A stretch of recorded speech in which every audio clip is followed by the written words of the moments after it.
오늘 우리에게 주시는 하나님의 말씀은 고린도전서 12장 1절에서 3절까지의 말씀입니다. 신약성경 278면입니다. 형제들아, 신령한 것에 대하여 나는 너희가 알지 못하기를 원하지 아니하노니 너희도 알거니와 너희가 이방인으로 있을 때에 말 못하는 우상에게로 끄는 그대로 끌려갔느니라.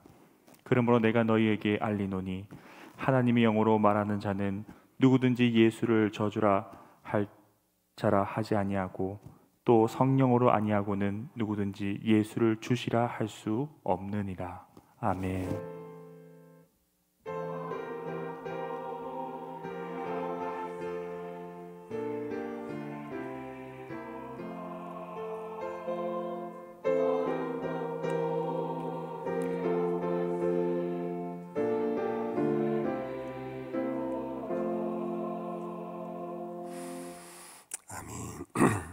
지난주에 우리는 오순절 성령 강림절을 통해서 여러분들과 함께 나눈 말씀은 우리는 성령의 사람인가, 성령의 사람이 되어야 참 그리스도인이라 할 수 있다, 그런 말씀을 드리면서 내가 성령을 받지 않았으면 성령을 구하면 받는다. 그러면 세 가지 성령 받는 길을 성경 안에서 여러분들에게 설명해 드렸습니다. 기억나십니까? 우리가 성령을 받을 수 있는 것은 우리의 자격이 아니고 하나님의 선물이라 그랬습니다. 두 번째는 그 선물을 받기 위하여 우리는 간구해야 한다. 하나님이 구하면 왜 성령을 선물로 주지 않겠느냐, 예수님의 말씀이라고. 그리고는 기도하며 간구하는 중에 가장 확실하게 성령을 받을 수 있는 길은 자기의 죄를 회개할 때 하나님은 죄 사유함의 확정으로서의 성령을 우리에게 부어주신다. 이 세 가지를 말씀드렸습니다. 여러분들 마음에 리마인드 해주시고요, 꼭 이 세 가지를 생각하며 성령 받을 수 있기를 축복합니다. 그런데 이 설교를 들으시면서 몇몇 분이 저에게 질문을 하셨어요. 목사님, 제가 하나님의 선물이라는 것에 감사하고 구하여서 성령이 나에게 오신다면, 회개까지도 하고 성령이 나에게 주어졌다면, 근데 나에게 성령이 오셨는지 안 오셨는지를 내가 알 수 있나요? 안다면 어떻게 알 수 있습니까? 라는 질문이었어요. 여러분들은 이 질문에 답을 갖고 계시지요? 내가 성령을 받았는지 어떻게 아는가? 어떻게 아시나요? 사실은 이게 쉬운 일은 아니에요. 쉽게 당신 성령 받았어요, 이렇게 말할 수 있는 문제는, 그런 가벼운 문제는 결코 아니에요. 예수님께서도 니고데모가 어떻게 하면 거듭날 수 있습니까? 그럴 때 물과 성령으로는 하지 아니하고는 거듭날 수가 없다. 그럼 성령으로 난다는 게 뭡니까? 하는 질문 앞에서 예수님도 이렇게 답하셨어요. 어떻게 답했는가 확인해 볼까요? 요한복음 3장에 있는 말씀, 시작. 바람이 임의로 불매 내가 그 소리는 들어도 어디서 와서 어디로 가는지 알지 못하나니 성령으로 난 사람도 다 그러하니라. 근데 예수님의 답도 이거 쉬운 일이 아니다. 바람을 언유로 하시면서 바람이 불면은 그 소리가 들린다. 소리가 들리지요. 여러분들, 내가 조용하면 조용할수록 아무리 작은 바람이라도 소리가 들려요. 내가 시끄럽고 내가 막 바쁘면 바람 소리가 안 들려요. 근데 아무튼 바람 소리가 들려요. 그리고 바람이 우리 몸에 닿으면은 시원하다, 바람이 닿는 감각 인지가 있잖아요. 근데 한 가지는, 그러나 그게 어디서 와서 어디로 가는지가 보이지가 않는다. 예수님의 이 답에서 우리가 알 수 있는 것은 분명히 성령을 받으면 우리는 감지해요. 바람이 내 몸에 닿으면 느끼고, 바람의 소리를 듣고 아, 바람이 부는구나 하는 것처럼 성령을 받으면 알아요.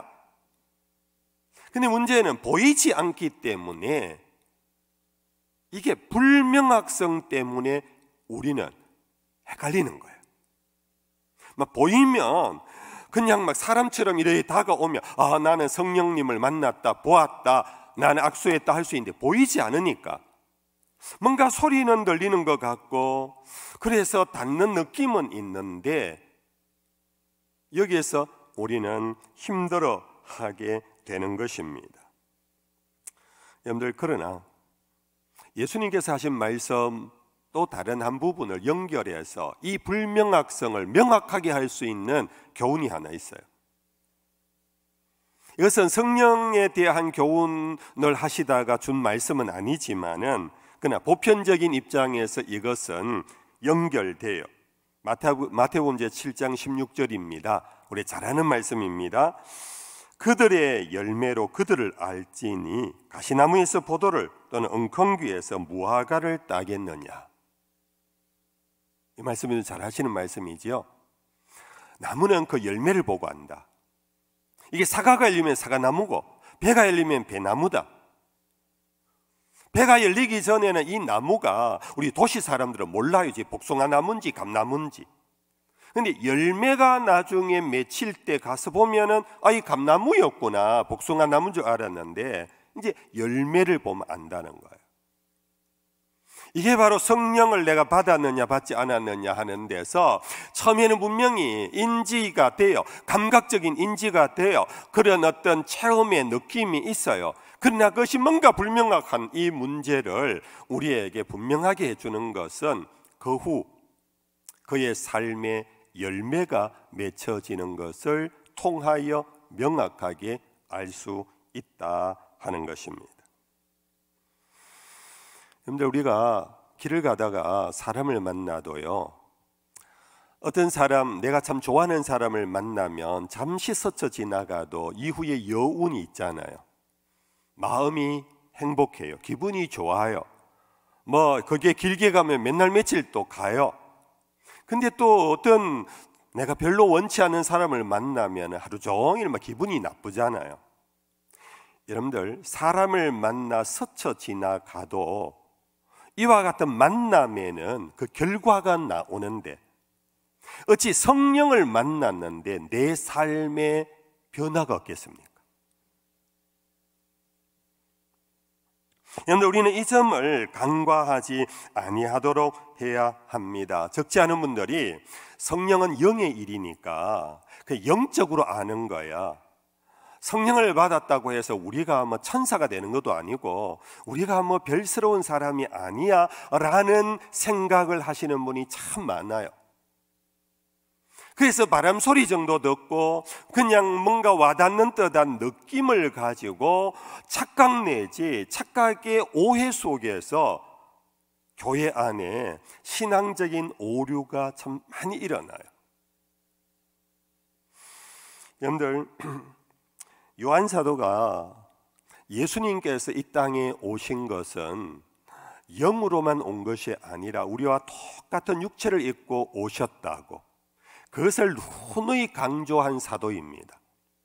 그래서 요한복음 1장에 말씀이 육신이 되어 우리 가운데 오신 분이 예수님이라고 선포하면서 그의 서신서 요한일서 4장에 가면은 함부로 영을 판단하지 마라. 정말 그 영이 하나님의 영으로 나에게 일어나는 역사인지 가르치는 것인지를 분별할 수 있는 길은 예수가 육체로 오신 것을 시인하는 자다. 예수가 육체로 온 것을 시인하지 않는 자마다 거짓 사도요 거짓 선지자라. 동일하게 예수님께서 육체를 입고 우리 가운데 오셨던 것처럼 성령도 우리 가운데 오실 때 흙개비처럼 훅 지나가고 바람처럼 훅 지나가고 끝나지 않아요. 결과가 있어요. 육체 속에, 우리의 삶 속에 결과가 있어요. 우리의 태도가 바뀌어져요. 우리의 가치관이 바뀌어져요. 우리의 삶의 목표가 바뀌어져요. 인간관계를 대하는 태도가, 습관이 바뀌어져요. 성령이 우리에게 오셨는데 어찌하여 그 거룩한 영이 우리에게 오셨는데, 우리 안에 거하시는데 어찌 이전처럼 똑같은 옛사람으로 살 수가 없어요. 이해가 되시면 아멘. 그래서 목사님, 내가 성령을 받았는지 받지 않았는지 어떻게 알 수 있습니까? 단답형은 알 수 있다. 무엇으로 압니까? 바람이 닿아서 느낌과 바람의 소리를 들어서 하는 신비스러운 체험을 통하여서 시작되지만, 그러나 그는 바뀌기 시작한다. 그가 얼마나 바뀌었으면은 사도 바울은 누구든지 그리스도 예수 안에 있는 자는 무엇이라 그랬지요? 새로운 피조물이라. 예수를 만나고 예수를 만나기 위해 성령이 그에게 임하는 건데, 성령이 그에게 임하면은요, 이 변화가 얼마나 큰 변화가 일어났으면 새로운 피조물이라 그랬을까요? 여러분들, 우리가 흔히 사람 바뀐 좀 변화가 일어나면 와, 저 정말 인간 저거 바뀌었대, 정말 달라졌대 그러잖아요. 세상에서도 여러분들 나름의 훌륭한 선생님을 만나고 감동 있는 어떤 책을 통하여 사람이 바뀌는 모습이 있습니다. 근데 성령을 받고 성령을 만나 예수를 만난 사람이 여러분들 시시하게 그것처럼 보이는 정도의 변화라면 그게 어떻게 성령을 만난 거겠어요? 여러분들, 예수님은 새로운 피조물이라는 말 대신에 우리가 먼저 앞서 말씀드린 것처럼 성령을 만난 사람의 변화는 거듭난 거다, 거듭났다. 단순히 변한 것이 아니고 A에서 A-로 변한 정도의 새로운 피조물이 아니라 거듭났다. 그는 A가 B로 될 정도로 거듭났다라고까지 하는 이 열매가 성령을 받은 사람에게 나타나는 증거다. 아이고, 목사님, 지금 저 더 어려워졌습니다. 예전에는 그냥 예수를 주여 그러면 나 성령 받은 줄 알았는데, 지금 이 말씀 들으니까 나는 막 두려워지기 시작합니다. 내가 변하여 새로운 피조물이 되고 거듭난 정도로 옛사람에서 새로운 사람으로서의 확실한 변화의 증거가 나에게는 없는데 나 어떻게 하지요? 어떻게 하지요? 그런데 거듭남은 신학적으로 간단하게 요약하면 이렇습니다. 하나님께서 사람을 만드실 때 창세기 말씀이 흙으로 빚어 당신의 형상으로 만드셨습니다. 그리고 그 코에 하나님의 숨결, 하나님의 영을 불어넣어 주셨습니다. 그러자 흙이 생명이 된지라. 이 사람 창조의 간단한 서술입니다.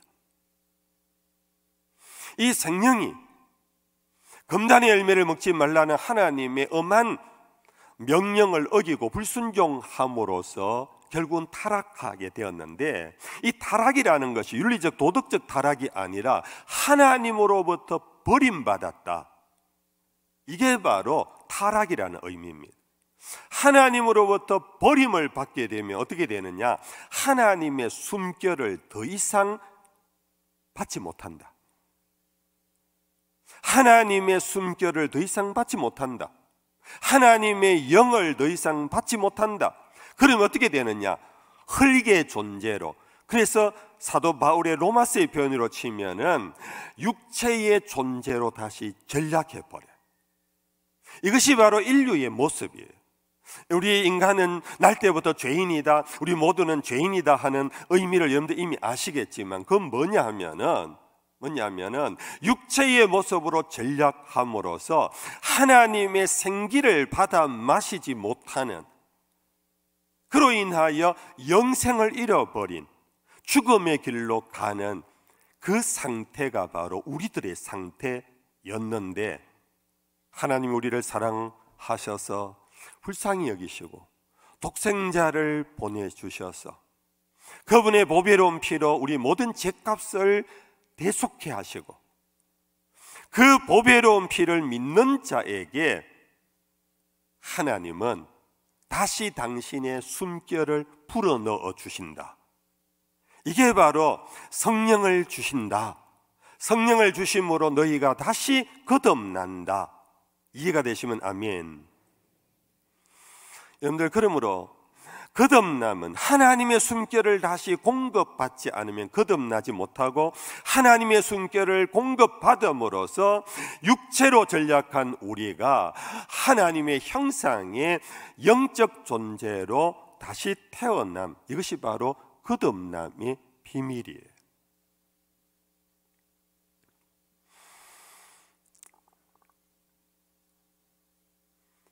하나님이 사람 지으셨을 때 그 코에 생기를 불어넣어 생명이 되었다는 이 생명, 이게 히브리어에서 네펫이라는 건데, 이제 제가 조금은 인간을 표현할 때 네펫이라고 표현할게요.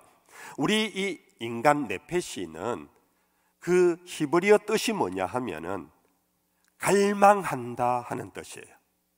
갈망한다. 명사형은 목구멍이라는 뜻이에요.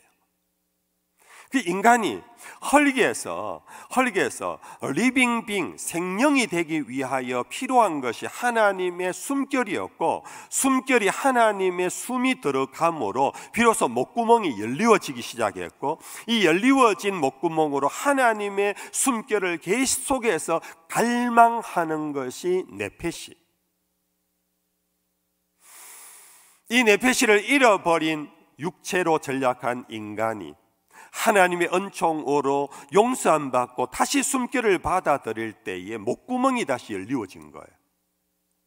다시 하나님의 숨결을 갈망하는 거예요. 그러므로 여러분들, 다시 돌아와서 내가 성령 받았음을 어떻게 압니까 하는 첫 번 내 삶의 변화의 증거는 뭐냐? 그것은 하나님의 은혜를 갈망하기 시작한다 하는 겁니다. 예배를 사모하고 갈망하기 시작한다. 네펫의 양식은 어떤 일용할 양식, 저것도 있지만은 하나님의 말씀인 영의 양식, 하나님의 양식을 먹지 못하면 배고파한다. 그래서 말씀을 오래 못 듣고 말씀을 오래 읽지 못하면 뭔가 허기짐을 느끼면서 또 성경을 펼쳐서 읽고 싶어진다. 성경 말씀을 듣고 싶어진다. 이것이 목구멍이 열린 거듭난 자의 변화인 것입니다. 여러분들 그러신가요 지금? 그렇다면 여러분들은 거듭났고 성령을 받으신 분들이 정직하게 생각해 보셔야 합니다. 거꾸로 여러분들 이렇게 생각해 보십시오. 내가 어떤 일이 있어 병원에 입원을 했다, 멀리 출타를 했다, 근데 예배에 동참하지를 못했다. 근데 예배에 동참하지 못하는데도 불구하고 아무 느낌이 없다. 그냥 한 3주 4주 있다가 해외에 출장 마치고 돌아왔을 뿐이다. 그렇다면 죄송하지만 성령을 받았다 할 수 없습니다. 성령을 받은 사람은 영적 목구멍이 열립니다. 네펫이로 돌아갑니다. 갈망하게 됩니다. 예배를 사모합니다. 예배를 참석하지 못했으면 멀리서라도 그 예배에 관한 관심을 갖고 있습니다. 요즘 여러분들 얼마나 여러분들 우리의 문명의 이기가 있습니까? 여러분들 어디를 가든지 유튜브를 통하여 우리 교회 예배 실황을 여러분들 열고 함께 동참할 수가 있습니다. 여러분들 바쁜 중에도 그 시간만은 떼어내어서 여러분들 함께 우리의 예배에, 비록 유튜브를 통해서 영상이지만 예배에 참여하고 싶어지는 그 열망, 그것은요 단순한 종교심이 아닙니다. 그건 갈망하는 거예요. 오늘 코로나로 인해서 여러분들 직장에서 명을 받는 분들이 많더라고요. 교회 갔다 오면 2주간 못 나오게 한대요. 그래서 어쩔 수 없어서 집에서 여러분들 영상 예배를 드리시는 분들, 그분들이 집에서 영상 예배를 드리면서도 정말 간절한 마음으로 예배를 드린다면 그분들은 성령을 받으신 분들입니다. 그 갈망하는 것 자체가 이미 하나님의 영이 들어가서 목구멍을 틔워줬다라는 증거입니다. 그런데 핑계 삼아 집에서도 예배 드릴 수 있다 하면서 한 주, 두 주, 석 주, 넉 주, 한 달, 두 달을 지나가면서 이제는 우리 전사님들이 전화하면 네, 영상 예배 드려요. 네, 영상 예배 꼭 드리십시오. 그런데 집에서 TV 드라마 틀어놓듯이 틀어놓고는 청소할 거 다 하고 빨래 더 널어 가야 된다 하고, 그 지금 예배가 진행 중인데 빨래 널러 가고, 죄송합니다. 2부 예배가 지금 영상 나가는데 여러분들 그렇게 그거는 갈망이 아닙니다. 그냥 예배를 보는 겁니다. 그것은 분명히 문제가 있습니다. 교회 오래 다닌 습관 속에서 안 할 수는 없고 그렇게 해서 털어놓고 있는 거지 갈망의 상태의 예배자가 아니라 할 수 있습니다. 그러면 여러분들 깊이 고민하고 천부여지옵소서 손들고 옵니다. 주님, 나에게도 성령의 선물을 주시옵소서. 제가 회개하지 않는 죄를 깨닫게 하시고 회개케 하시고 주의 영을 나에게 부어달라고 간절히 구하셔야 합니다. 오늘 사도 바울은 고린도 교회에 보낸 편지 속에서 오늘 본문에 형제들아 신령한 것에 대하여 나는 너희가 알지 못하기를 원하지 아니하노니, 교회에 온다고 신령한 사람이 아니라는 겁니다. 많은 사람이 신령한 것에 대한 관심이 없습니다. 사도 바울은 여러분들이요 정말 신령한 것, 영적인 것에 관심을 가져야 합니다. 성령에 대한 관심, 성령에 대하여서 관계를 맺지 않으면 여러분들은 하나님 나라를 볼 수 없습니다.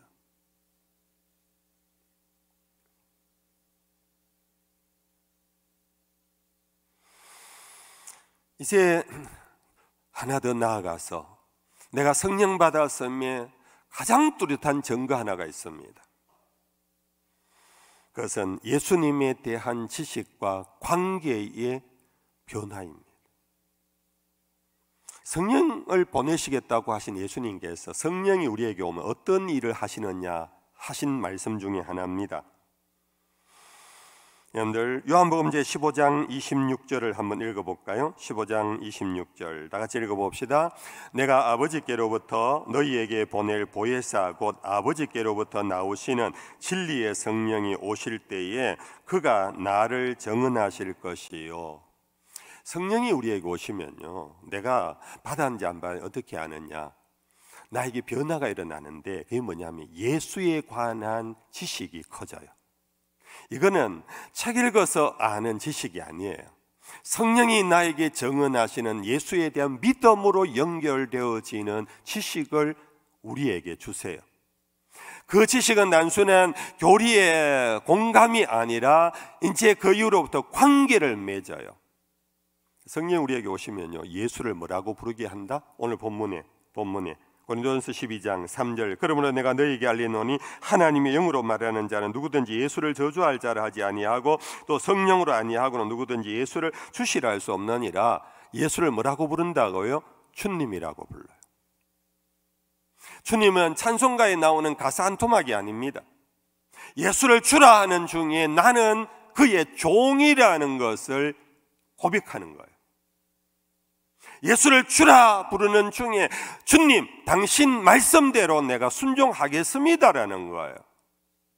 당신이 나의 인도자고 나의 통치자고 나의 주권자이니 나는 당신의 인도함에 따라가겠다라는 관계 설정이에요.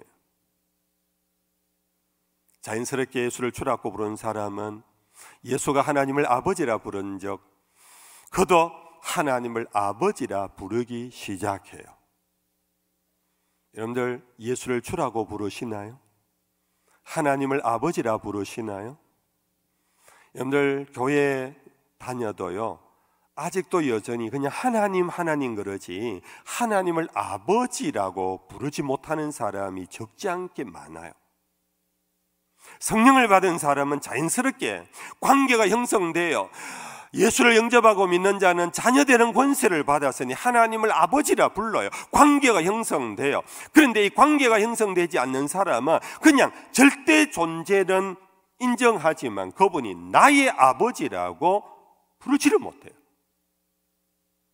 여러분들 어떠신가요? 하나님을 바로 하나님 아버지 그렇게 부르시나요? 그게 내 마음의 진심으로 나오나요? 그렇다면 여러분들은 거듭나신 분이세요. 그렇다면 여러분들은 성령을 받으신 변화예요. 자연스럽게 여러분들 오늘 본문의 3절에 예수를 주라 부른다라는 말 앞에 이런 말씀이 있어요. 하나님의 영으로 말하는 자 누구든지 예수를 저주할 자라 하지 아니하고, 이 말은 극단적인 표현인데요, 내하고 관계없다라는 겁니다. 예수? 교회에 다니는 사람들 부르는 사람. 성령이 나에게 오면 예수라는 말 속에 바로 은혜를 느껴요. 예수라는 말 이름 안에서 내가 뭔가 모르는 칭한 느낌이 있어요. 왜? 나를 위하여 자기 몸을 버리신 분이니까. 아멘. 예수라는 이름이 자기 백성을 저희 죄에서 구원할 자라는 이 관계, 이 믿음이 나를 따뜻하게 해줘요. 나의 흥분된 마음을 가라앉히게 해요. 나의 냉랭한 차가운 내 삶을 따뜻하게 다시 데펴줘요. 예수가 바로 그런 분이세요. 그런데 성령을 받지 않는 자는 예수가 적이에요. 극단적으로는 적이에요. 소극적으로 말하면은 나하고 관계없는 사람이에요. 적용을 해봅니다. 여러분들 성령을 받은 사람은요, 이제는 관심이 주된 관심이 예수와 하나님으로 바뀌어져요. 세상에 나가 살다 보면은 대화가 그 사람들 넌크리스찬들과의 대화에서 뭐 그렇게 말할 수는 없지만은 가정에서, 교회 안에서, 성도의 교통 안에서 여러분들 우리 성도들의 대화의 관심거리가 예수님과 하나님이십니까? 아니면 처음부터 끝까지 세상 얘기하고 끝납니까? 교회 와서도 하는 얘기가 그냥 부서의 행사 얘기를 하고 끝냅니까? 아니면은 재미있는 이바구, 다른 사람에 관하여 누구 얘기 들으면은 가십거리 막 들으면 막 그거 막 재미가 있어요. 그래? 그 집 사가 그래? 그 집이 그래? 그 부부 관계가 그래? 그 집에 아가 그래? 그래? 우리 교회 뭐 목사님이 그래? 온통 관심이 사람 속에 있어요. 교회 안의 성도의 교통과 대화 속에 예수와 하나님이 없어요. 예수와 아버지 하나님이 없어요. 성령을 받으면 변하기 시작해요. 대화 속에 예수님의 비율이 점차 높아져 가요. 하나님 아버지의 내용이 점차 높아져 가요. 그러면서 예수님께서 우리에게 부탁하신 내 이웃을 내 몸과 같이 사랑하라는 이 계명을 가지고 서로 대화를 해요. 우리 이웃에 대한 관심을 표현해요. 복음의 증인이 되리라 한 전도와 선교에 관심이 가요. 행사로서의 전도와 선교가 아니에요. 내 마음속에 예수가 있고 하나님이 내 아버지라는 관계가 온전해지면은 우리의 관심은 우리의 주 되신 그분에게 집중하게 되고, 적어도 교회에 와서는, 적어도 여러분들 교회 일로 모였을 때는 그렇게 변화가 일어나요. 여러분들 그러신가요? 여러분들은 교우를 만나면 주로 어떤 대화를 하십니까? 여러분의 대화의 화제거리가 무엇입니까? 성령이 우리에게 임하시면 성령 안에서 하나님의 나라가 우리가 죽기도 전에 우리에게 임해요. 의에 대한, 희락에 대한, 평화에 대한, 주님이 주시는 의에 대하여 주님이 나에게 주신 의로 인하여 성도의 거룩한 삶에 대하여 얘기해요. 성도의 선한 일에 대하여 이야기해요. 예수님의 사명이 우리들의 주된 관심이 되고 대화거리예요. 그런데 한때 예수쟁이들 만나면 세상 사람들이요 싫어하고 욕한 표현 중에 이런 말이 있잖아요.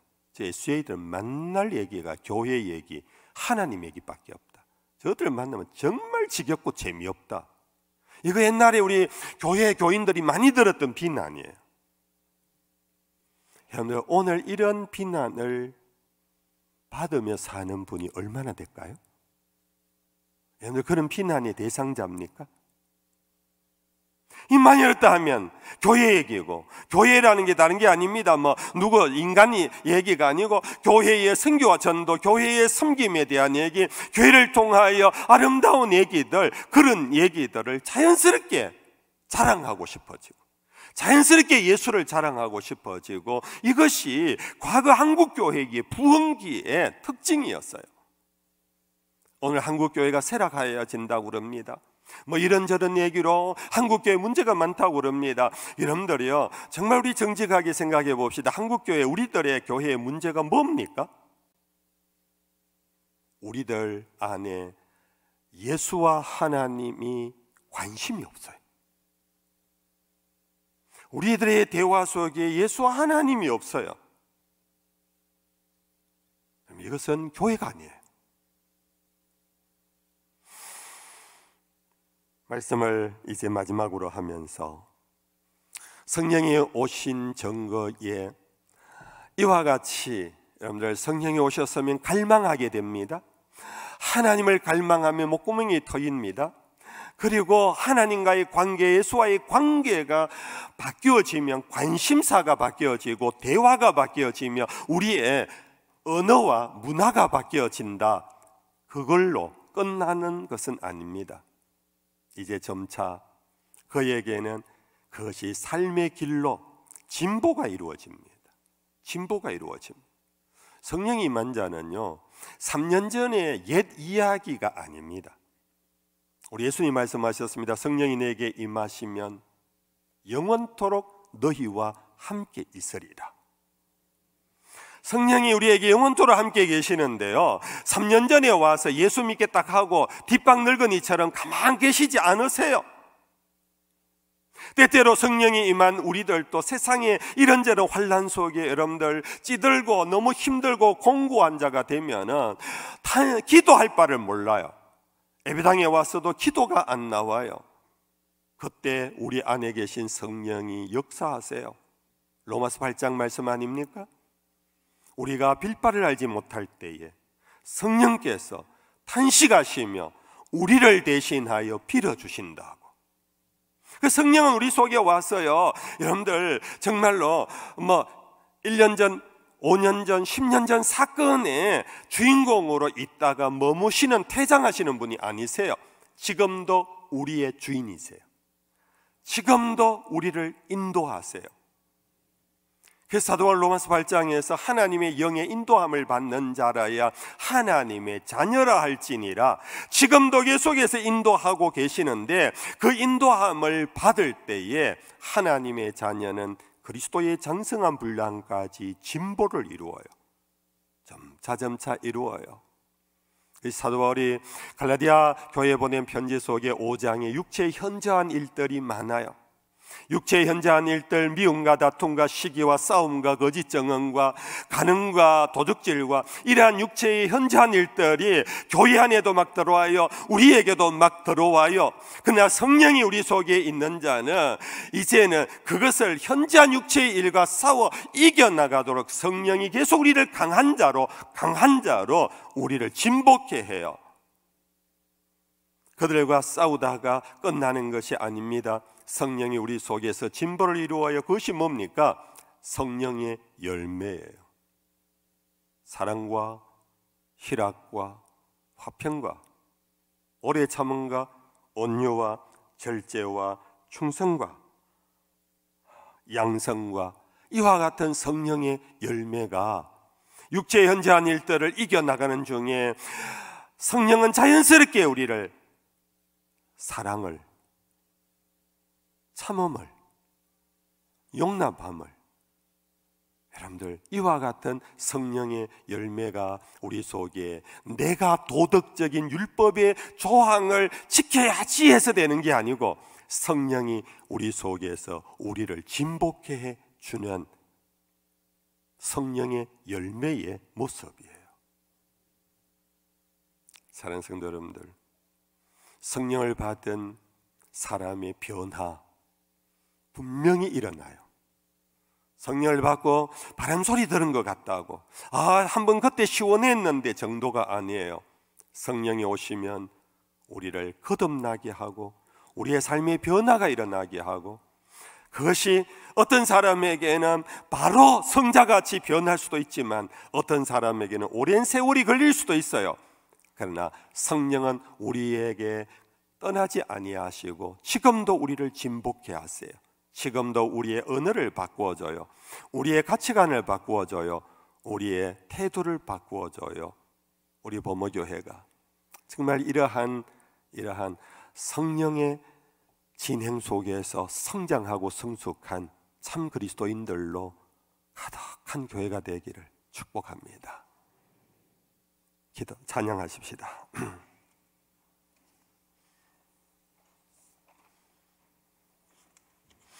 찬송가 183장입니다. 빈들의 마른 불같이. 우리 1절과 3절을 찬양합시다.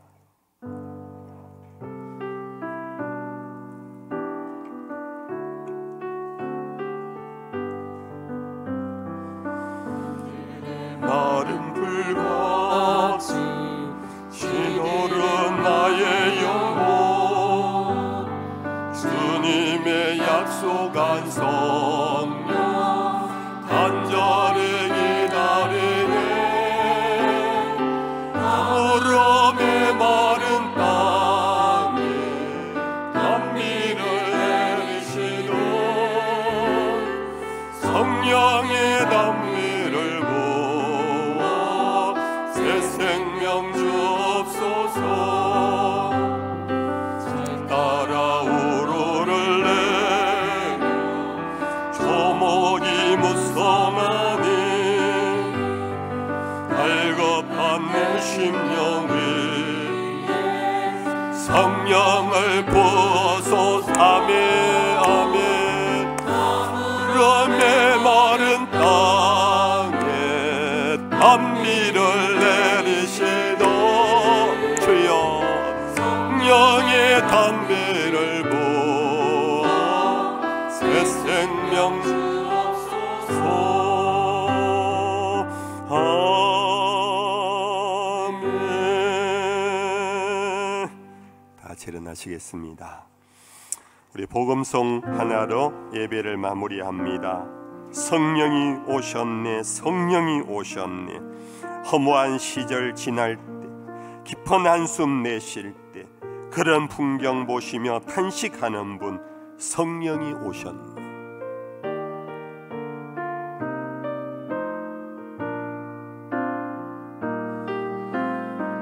허무한 시절 지날 때, 깊은 한숨 내쉴 때 그런 풍경 보시며 탄식하는 분이네.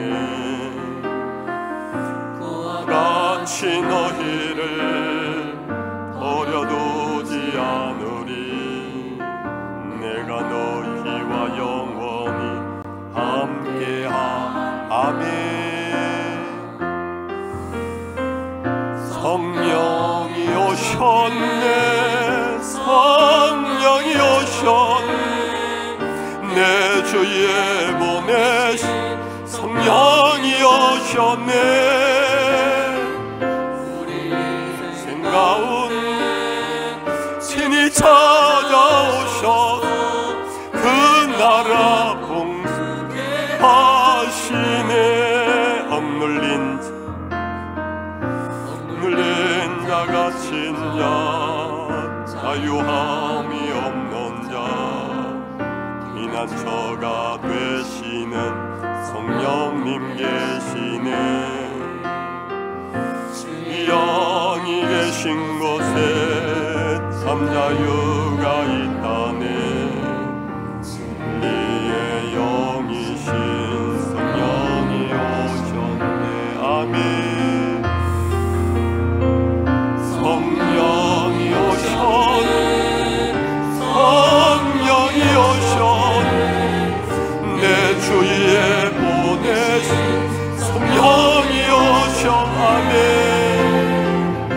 우리 인생 가운데 친히 찾아오셔서 그 나라 꿈 성령이 오셨네. 성령이 오셨네. 성령이 오셨네. 내 주에 보내신 성령이 오셨네. 우리 인생 가운데 친히 찾아오셔서 그 나라 꿈 하시네. 성령을 떠나기 전 기도하고 합시다.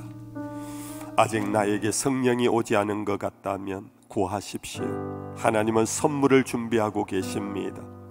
성령이 나에게 오셨다면 주여 나의 삶에 더 구체적인 변화가 일어나게 해 주시옵소서. 하나님을 갈망하게 하시고 선한 일을 갈망하게 하시며 하나님의 사람으로 온전해져 가도록 주여 진보가 이루어지게 해 주시옵소서. 자신을 누구리 한번 기도하겠습니다. 하나님 아버지 감사합니다. 오늘 우리들의 주의 말씀을 통하여 다시 한번 일깨워 주시니 감사합니다. 하나님 아버지여, 우리의 어두운 영을 깨워 주시옵소서. 잠자고 있는 우리의 영을 깨워 주시옵소서. 걸작밭 같은 우리를 하나님 다시 깨워 주시옵소서. 주의 영을 부어 주옵소서. 주의 영을 충만케 주시옵소서. 갈망함의 사람이 되게 하시고 하나님 아버지여, 주로 인하여 기뻐하며 행복해 할 수 있는 우리들이 되게 해 주시옵소서. 여호와는 내게 복을 주시고 너를 지키시기를 원하며 여호와는 그 얼굴을 내게 비추사 은혜 베푸시기를 원하며 여호와는 그 얼굴을 내게로 향하여 드사 평강 주시기를 원하노라. 우리 주 되신 예수님 크신 은혜와 우리 아버지이신 하나님 영원하신 사랑하심과 우리의 주 보혜사이신 성령의 위로와 교통하심, 이 자리에는 모든 예배자들과 가정에서 영상으로 예배에 동참하는 주의 권속들 위에 항상 함께 하시기를 간절히 축원하옵나이다. 아멘.